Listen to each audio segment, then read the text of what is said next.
नमस्कार मंडळी, स्वागत आहे तुमचं आमच्या यूट्यूबच्या चॅनलमध्ये. मंडळी, आपण आज एका विषयाकडे जात आहोत. तो विषय म्हणजे आपण ऐकूनसुद्धा धक्का बसेल काळ झाला की खरोखर मानावं लागेल या व्यक्तीला, यानं काय केलं आणि काय नाही.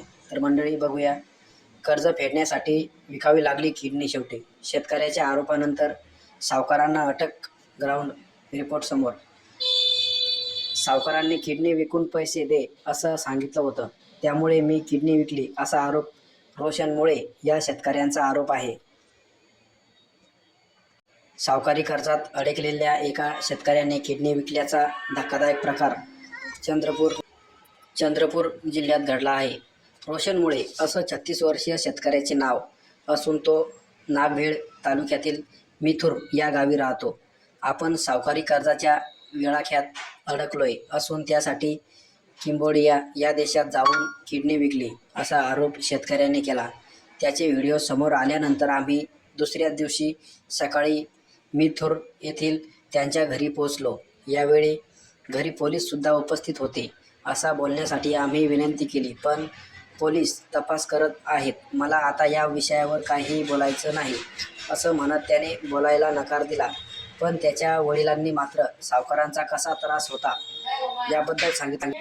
रोशन यांचे वडील शिवदास मुळे बोलताना म्हणाले की माझ्या मुलाचा दुधाचा धंदा होता, पण कोरोना काळात आमचा धंदा डबघाईला आला. त्यानंतर लंपी आजारानं 6 गायी वारल्या. गायीवर उपचार करण्यासाठी 2 सावकाराकडून प्रत्येकी 50,000 असे 1 लाख रुपयाचे कर्ज उचलले. ही घटना 2021 मध्ये घडली. सावकार घरी येऊन दमदाटी करायचे, शिव्या द्यायचे आणि मारायची धमकी द्यायचे. तसेच रोशन बँक ऑफ इंडियामध्ये बिझनेस करस्पॉन्डंट म्हणून काम करायचा. तिथे जाऊन सुद्धा कर्जासाठी शिवीगाळ करायचे, त्यामुळे त्यांचे जॉब सोडला असेही आरोप शेतकऱ्याचे वडील शिवदास यांनी केले आहेत. सावकारी कर्जात अडकलेल्या रोशनमुळे या शेतकऱ्याने किडनी विकल्याचा धक्कादायक प्रकार चंद्रपूर जिल्ह्यात घडला आहे. FIBनुसार 1 लाख रुपये कर्जाचा बोजा 50 लाख रुपयापर्यंत पोचला. यासाठी शेतकऱ्याने शेती विकली. पाऊण एकर शेती सावकाराच्या नावाने करून दिली. घरातील 6 तोळे सोनं विकलं, पण तरीही कर्ज पूर्ण झालं नाही. त्यामुळे स्वतःची किडनी विकायचं ठरवलं. आपण कंबोडिया या देशात जाऊन 8 लाख रुपयाचं किडनी विकली. कंबोडिया सावकारांनी किडनी विकून पैसे दे असं सांगितलं होतं, त्यामुळे मी किडनी विकली असा आरोप रोशन मुळे या शेतकऱ्यांचा आरोप आहे. पोलिसांनी सध्या 6 सावकारांना अटक केली आहे.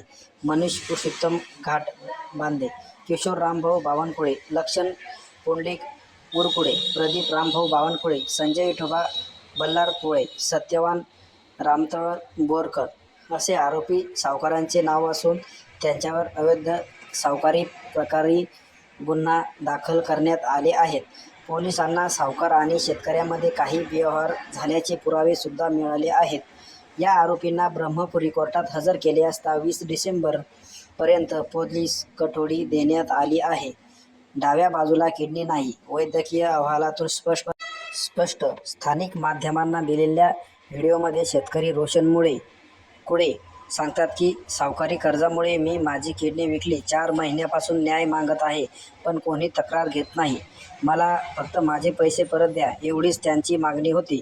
आम्ही तक्रार दाखल करायला लावली आणि आता त्यानुसार तपास सुरू आहे असे चंद्रपूरचे पोलीस अधीक्षक मोम्मक्का सुदर्शन यांनी बोलताना सांगितलं.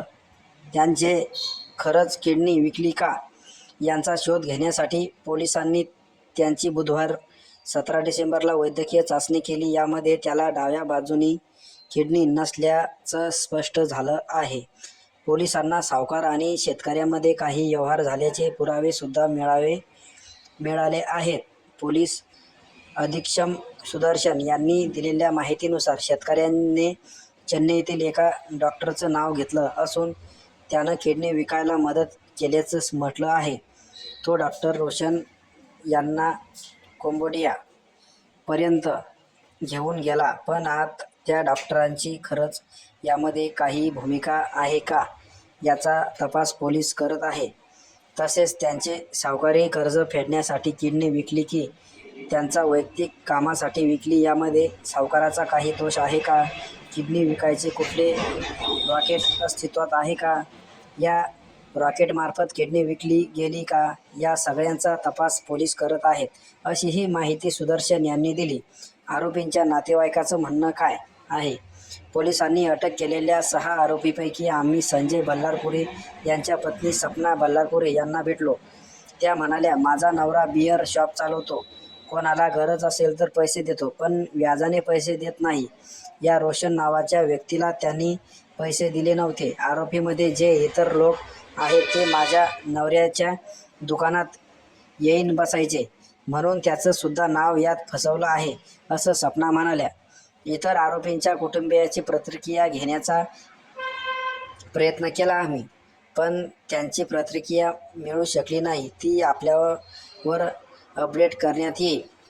मंडळी बघा, विचार करण्यासारखी गोष्ट आहे की हे शेतकऱ्यांना जर कर्ज सगळ्या गोष्टी एकदा जर फेडल्या तर शेतकरी इथल्या संकटात जात नाही. आणि सावकार लोकांचे धंदेच झालेत, व्याजानं पैसे द्यायचे, उद्या त्या शेतकऱ्याकडून कर्ज भरणं होत नाही, त्याला धमक्या द्यायच्या आडव्या तिडव्या.